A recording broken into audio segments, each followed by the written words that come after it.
오늘 우리가 읽은 이 본문 말씀을 보시면 여기에 예수님을 따르겠다라고 하는 두 사람이 등장하는 것을 볼 수 있습니다. 첫 번째 사람은 서기관이고 또 두 번째 등장하는 사람은 제자 중에 한 사람, 이렇게 되어 있습니다. 예수님은 이들의 요청에 아주 짧게 대답을 하시는데, 사실 그 대답이라는 것이 조금은 우리의 머리로 이해하기 힘든 엉뚱한 그런 대답처럼 들린다는 것입니다. 서기관이 예수님을 따른다고 했을 때 주님은 이렇게 말씀하시죠. 본문 20절 말씀입니다. 예수께서 이르시되 여우도 굴이 있고 공중에 새도 거처가 있으되 인자는 머리 둘 곳이 없다 하시니라. 이 말씀은 분명히 서기관에게 하신 대답일 겁니다. 그런데 도무지 이 말씀이 무엇을 의미하는지 이해하는 것이 쉽지 않습니다. 두 번째 경우도 마찬가지입니다. 이 제자는 주님을 따르기에 앞서서 먼저 내가 아버지를 장사할 수 있도록 허락해 달라, 이렇게 요청을 합니다. 사실 이것은 아들로서 당연한 요청이죠. 부모님의 장례를 치르는 일, 이것은 자녀로서 마땅해야 하는 도리 아닙니까? 그런데 주님은 이 제자의 요청에 마치 그 요청을 거절하시듯이 이렇게 말씀하십니다. 죽은 자들이 그들의 죽은 자들을 장사하게 하고 너는 나를 따르라 하시니라. 죽은 자들이 죽은 자들을 장사하게 하라라는 이 말씀도 사실은 이해하기가 어렵지만, 사실 의미적으로 따져보면 이 제자의 요청을 주님이 거절하신 것 아닙니까? 오늘 본문은요, 이 제자도에 관해서 아주 중요한 그러한 말씀이라고, 주님의 교훈이라고 할 수 있습니다.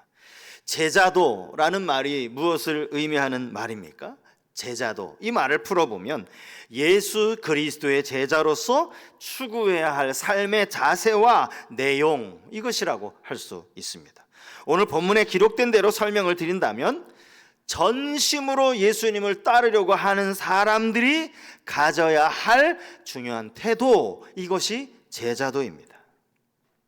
우리는 먼저요, 신자와 제자에 대해서 생각해 볼 필요가 있습니다.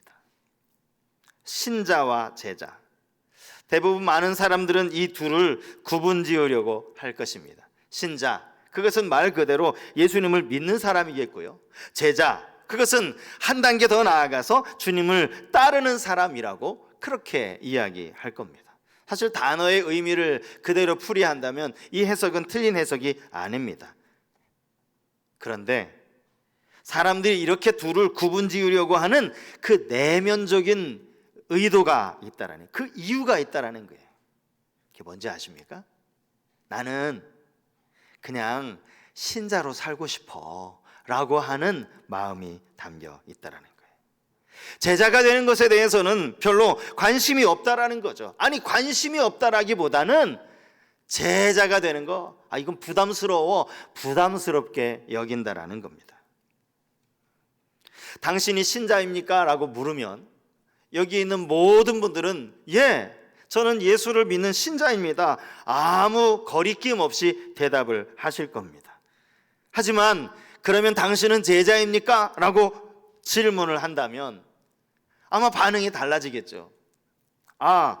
저는 아직 제자가 될 만큼 그렇게 믿음이 좋지 않습니다. 저는 제자가 될 만한 자격은 아직 되지 못하는 것 같습니다. 자격을 이야기하지만 가만히 들여다보면 마음이 없는 거예요. 자격이 없는 것이 아니라 마음이 없는 겁니다. 신자면 됐지, 꼭 제자가 될 필요가 있나? 그렇게 생각을 하는 것이죠. 하지만 여러분, 주님이 원하시는 것은 우리 모두가 그저 신자에 머물러 있는 것이 아니라 주님의 제자가 되기를 원하신다는 이 사실을 여러분 잊지 마셨으면 좋겠습니다. 마태복음 28장 19절에서 20절 말씀, 우리 너무 유명한 말씀이죠. 그러므로 너희는 가서 모든 민족을 제자로 삼아 아버지와 아들과 성령의 이름으로 세례를 베풀고 내가 너희에게 분부한 모든 것을 가르쳐 지키게 하라. 볼지어다 내가 세상 끝날까지 너희와 항상 함께 있으리라 하시니라. 여러분, 이 말씀은 주님이 이 땅에 계시면서 마지막으로 부탁하신 최후 명령 아닙니까? 주님이 지금 가라고 명령을 하시는데 도대체 어디로 가라는 거예요? 사실 어디로 가라는 것보다 더 중요한 것은 왜 가라고 말씀하시는 거예요. 그 목적이 무엇이냐라는 겁니다. 주님이 가라고 명하신 그 목적은 모든 민족을 제자 삼는 것입니다. 너희는 가서 저 믿지 않는 사람들 나 좀 믿게 해라, 예수 좀 믿게 해라, 불신자를 신자로 만들라고 말씀하시지 않고 모든 민족을 제자 삼으라, 이 말씀을 하셨어요. 여기 가라, 세례를 베풀라, 가르쳐 지키게 하라, 이 세 가지 명령이 나와 있는데 사실 이 세 가지 명령은요 다 이 보조적인 명령에 지나지 않아요. 보조적인 명령, 가장 중요한 명령이 뭐라는 거예요? 제자 삼으라는 이 명령이 가장 중요한 명령이라는 거죠. 주님이 말씀하시는 핵심은 제자 삼는 거예요.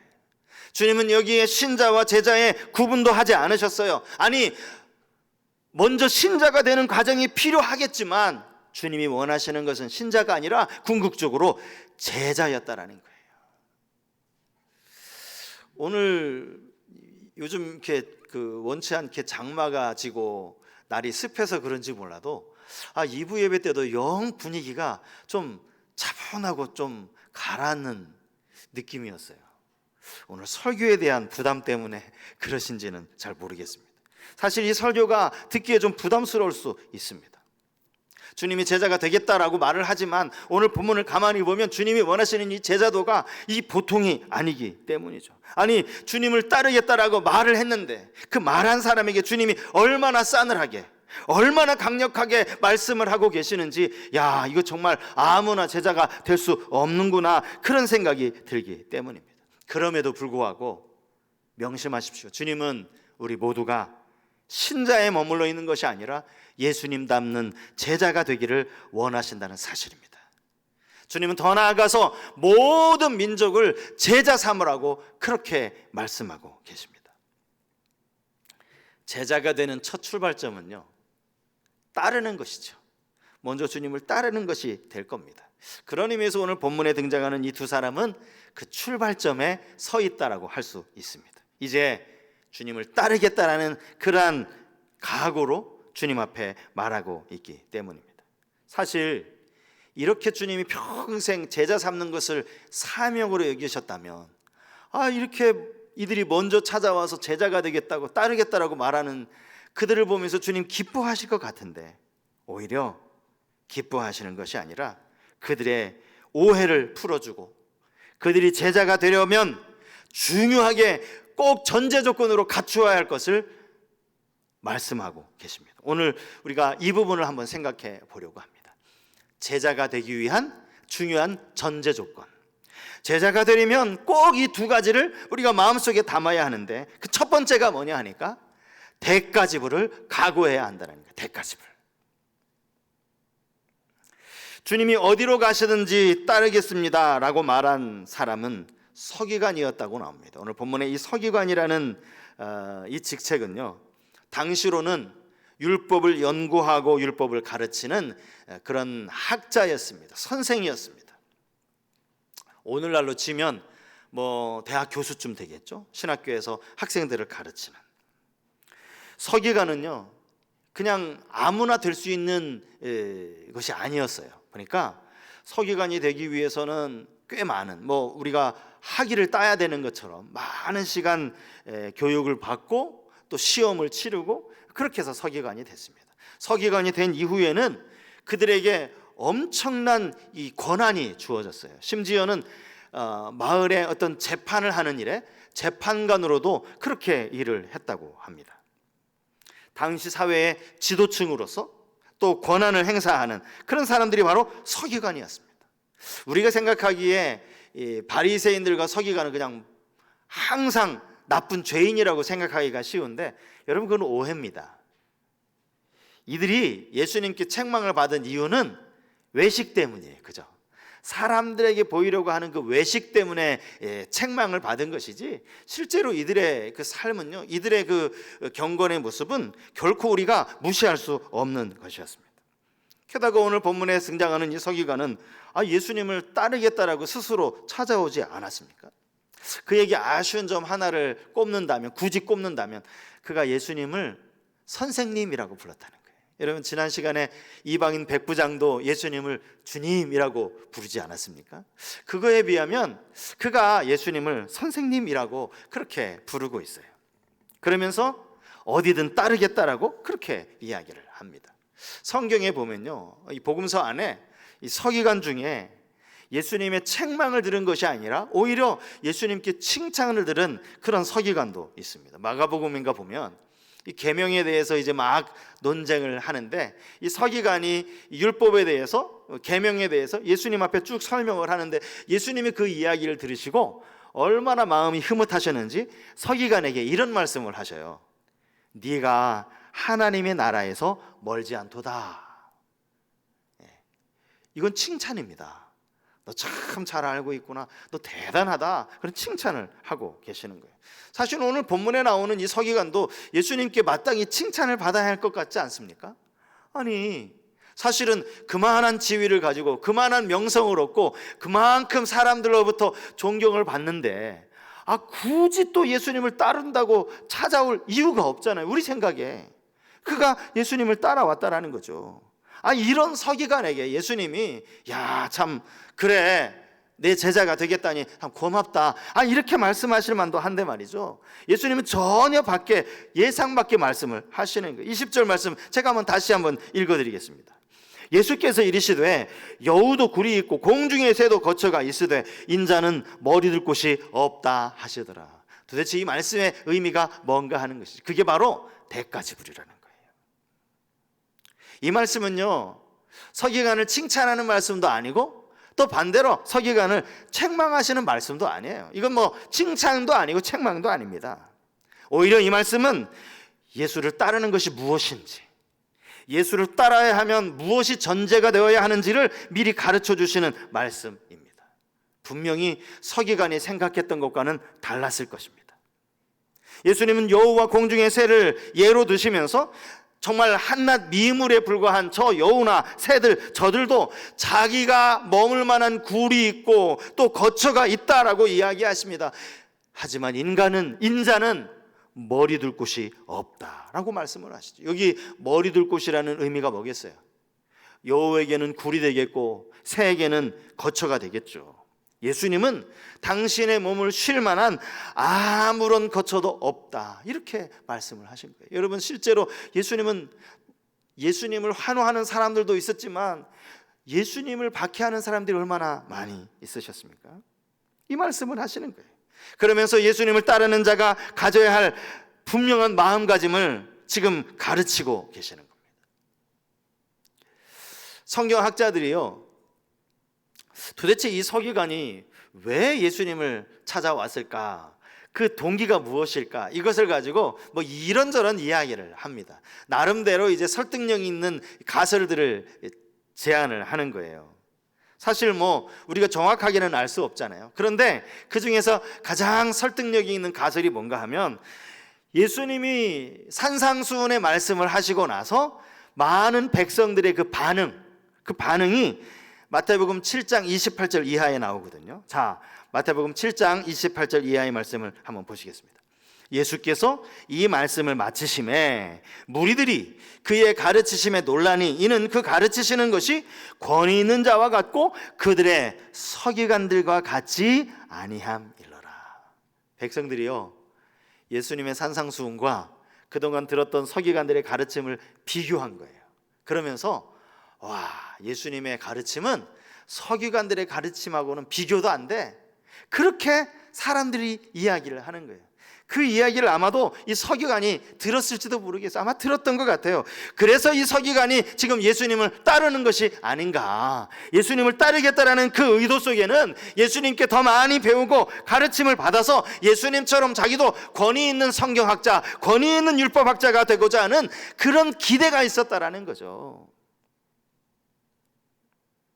그것을 아시고 주님은 너의 모든 기대를 다 내려놔야 된다, 다 포기해야 된다, 그렇게 말씀을 하시는 거예요. 가장 기본적인 권리까지 내려놓아야 한다라는 거예요. 인자는 머리 들 곳도 없는 사람인데 네가 나를 따라올 수 있겠느냐, 너도 그렇게 살 수 있겠느냐라고 물으시는 것이죠. 사실 이런 말씀은요, 저도 그렇고 설교하는 저도, 설교를 듣는 여러분들도 불편할 수 있습니다.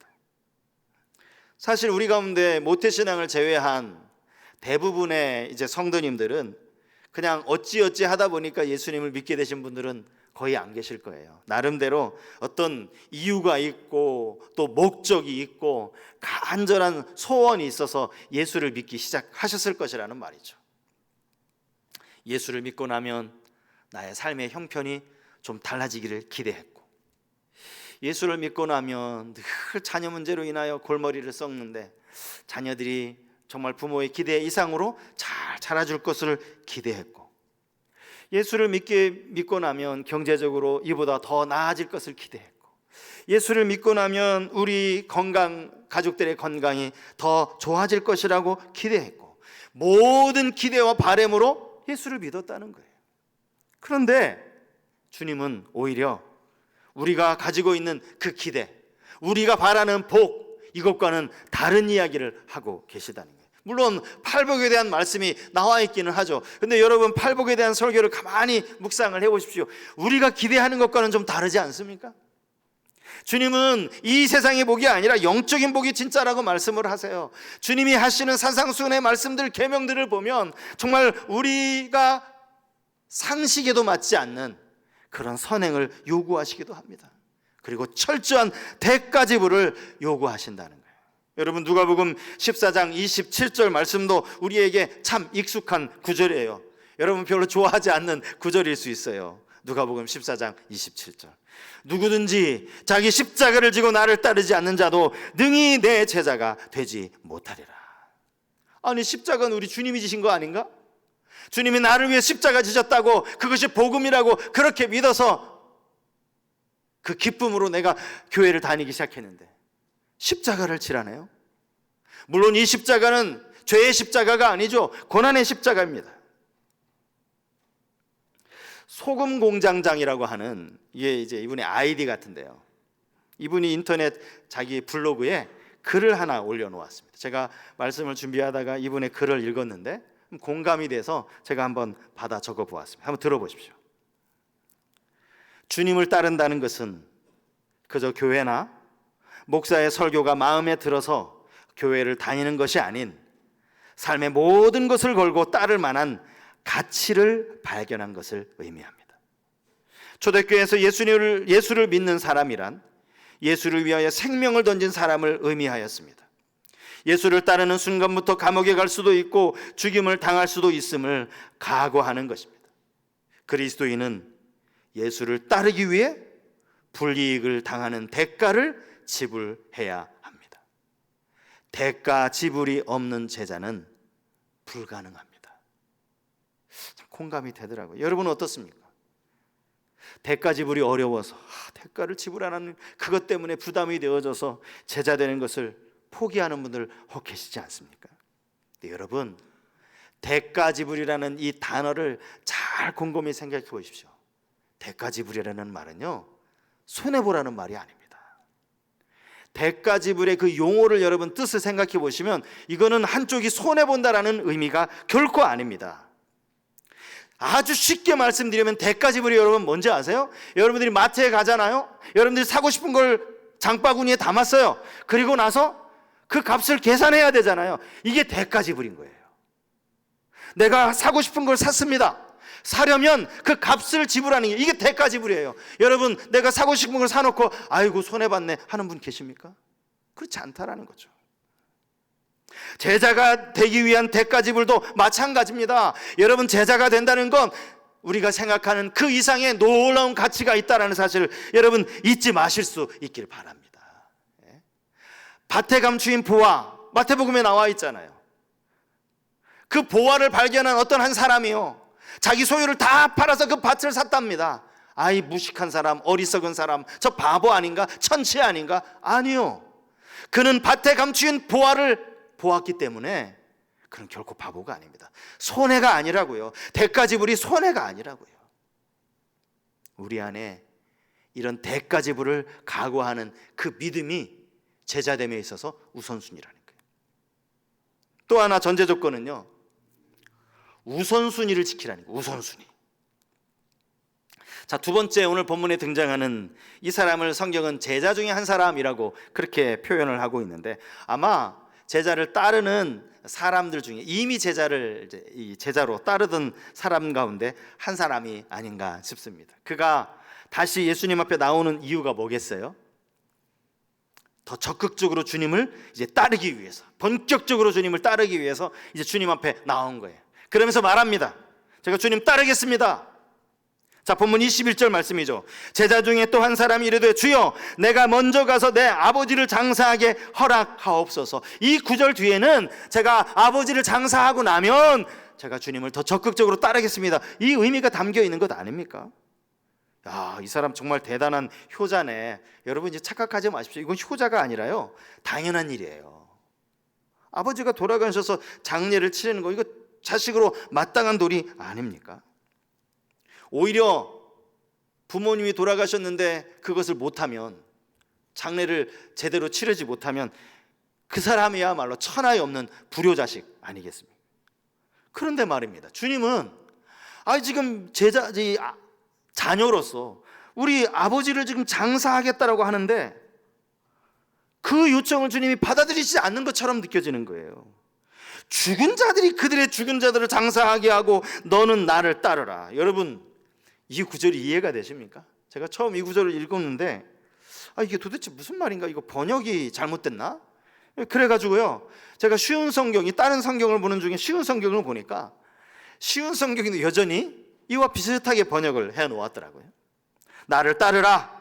죽은 사람의 장례는 죽은 사람이 치르도록 하여라. 말도 안 되는 이야기예요. 그나마 제가 현대어 성경, 현대인의 성경, 이런 성경들을 보니까 거기에 단어 하나가 첨가가 되었는데 조금 이해가 되더라고요. 거기에는 예수님의 말씀을 이렇게 번역을 해놓았습니다. 죽은 자들의 장례는 영적으로 죽은 자들에게 맡기고 너는 나를 따르라. 여기 영적으로라는 단어를 죽은 자들 앞에 첨가를 했습니다. 사실 여러분, 죽은 자가 어떻게 죽은 자를 장사합니까? 그러니까 예수님이 말씀하시는 이 앞에 죽은 자는 영적으로 죽은 자들을 의미하는 것이다 라는 말이 이해가 될 수 있는 말입니다. 영적으로 죽은 자들이라는 것은 주님을 알지 못하는, 여전히 지금도 죄 가운데 있는 저 불신자들을 의미하는 거겠죠. 이렇게 하면 예수님의 말씀이 이런 뜻이구나 라는 것은 이해가 될 수 있어요. 사실 그럼에도 불구하고 이 말씀의 그 의도를 이해하는 것은 쉽지 않습니다. 말하자면 이거죠. 예수님을 따르려고 하는 제자가 있는데 그의 형제들은 예수님을 안 믿어요. 그리고 부모님이 돌아가셨어요. 그러면 예수님 말씀대로라면 너 믿지 않는 형제들에게 전화해서 나는 예수 믿으니까 아버지 장례에 못 가겠습니다.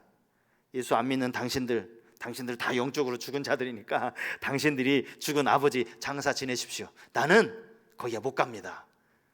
이 말이 맞습니까? 안 맞아요. 틀린 말이에요. 여러분, 이렇게 오해하시면 안 됩니다. 이것 때문에 기독교가 욕을 먹잖아요. 아닙니다. 그런 의미 아닙니다. 자, 예수님은요 지금 이 사람의, 이 제자의 의도가 무엇인지를 정확히 알고 계셨어요. 그는 지금 내 아버지를 장사하게 허락해달라 이렇게 요청을 했습니다. 그러면 지금 그의 아버지가 돌아가셨다는 말일까요? 아닙니다. 아버지가 돌아가셨다면 지금 아들이 여기 와 있을 리가 없습니다. 아버지가 돌아가셨으면 그는 당연히 지금 장례식장에 가 있어야 하는 거예요.